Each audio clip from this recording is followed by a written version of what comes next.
Assalamualaikum adik-adik. Jumpa lagi ya. Hari ini kita mau belajar tentang volume kubus. Sebelum kita mulai, jangan lupa kita sapa dulu. Apa kabar Janus hari ini? Alhamdulillah, aku cerdas, aku santun, aku tangguh. Jenius, sip, mantap. Sebelum kita mulai materi hari ini, kita ucapkan basmalah dulu.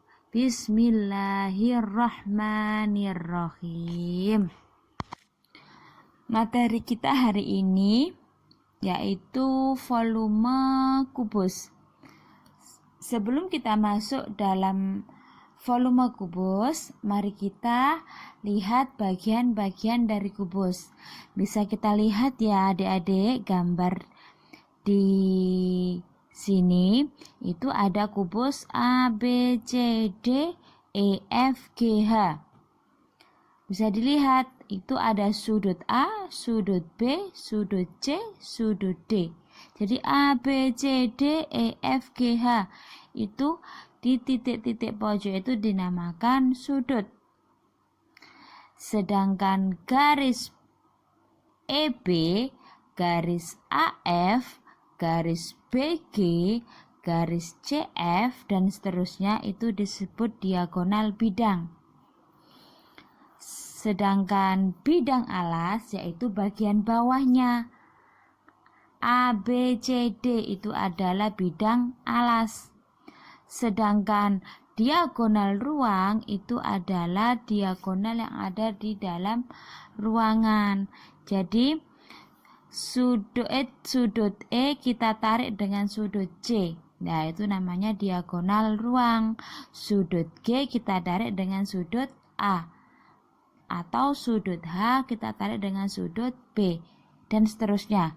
Itu dinamakan diagonal bidang.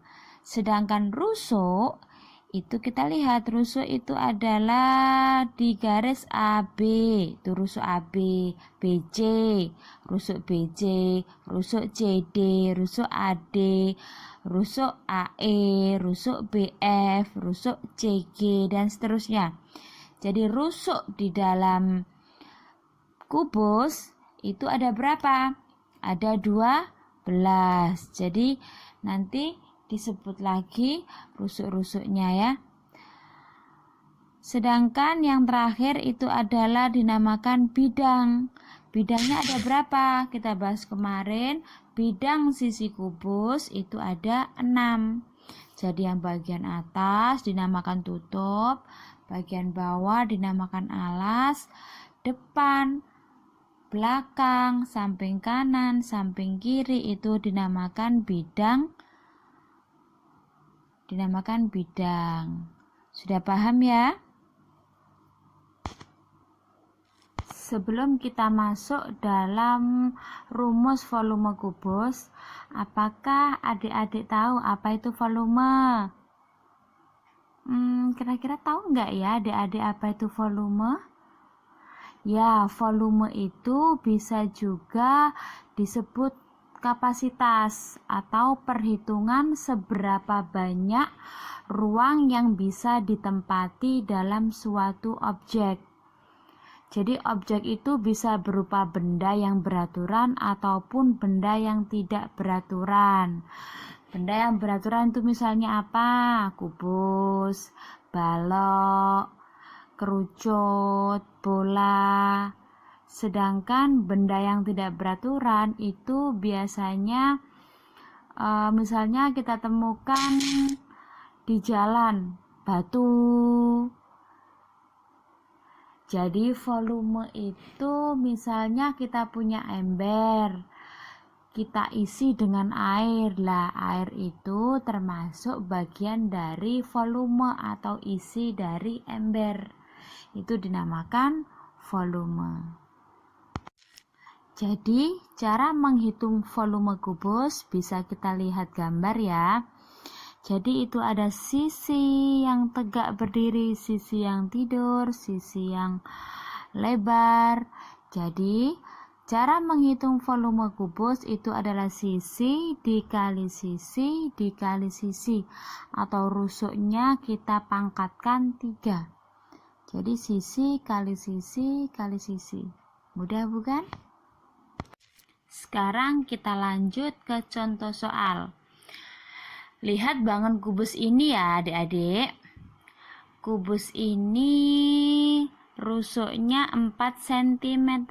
Tentukan volume kubus tersebut. Langsung kita masukkan ke dalam rumus. Volume kubus adalah sisi kali sisi kali sisi, atau sisinya kita masukkan yaitu 4 kali 4 kali 4, atau 4 pangkat 3. 4 dikali 4 16, dikali 4 lagi sama dengan 64 cm kubik. Jadi volume kubus dengan rusuk 4 cm adalah 64 cm kubik. Mudah kan ya? Mudah. Misalnya kalau dibalik gimana Kak? Ya kalau misalnya dibalik, diketahui volume kubusnya 64 cm. Berapakah rusuknya atau berapakah sisinya? Tinggal kita tarik aja. Kita tarik akar pangkat 3 dari 64 adalah 4. Jadi kita harus tahu konsep dari bilangan kubik. Bilangan kubik itu adalah bilangan yang dikalikan dirinya sendiri 3 kali berturut-turut. Jadi misalnya 2 pangkat 3, jadi 2 dikali 2 dikali 2. Seperti itu. Mudah kan ya? Ini dibuat latihan sendiri ya adik-adik. Jadi tentukan volume kubus jika diketahui rusuknya atau sisinya yaitu 9 cm. Selamat mencoba adik-adik. Nanti jawabannya bisa di kolom komentar ya. Gimana ya cara menghafal rumus matematika?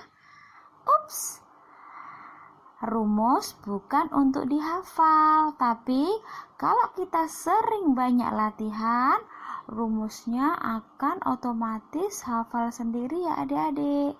Selamat mencoba, selamat banyak latihan. Kakak akhiri dulu ya adik-adik untuk materi hari ini. Sebelum kita akhiri, mari kita ucapkan hamdalah alhamdulillahirabbil alamin. Semoga materi pada hari ini bermanfaat. Wassalamualaikum warahmatullahi wabarakatuh.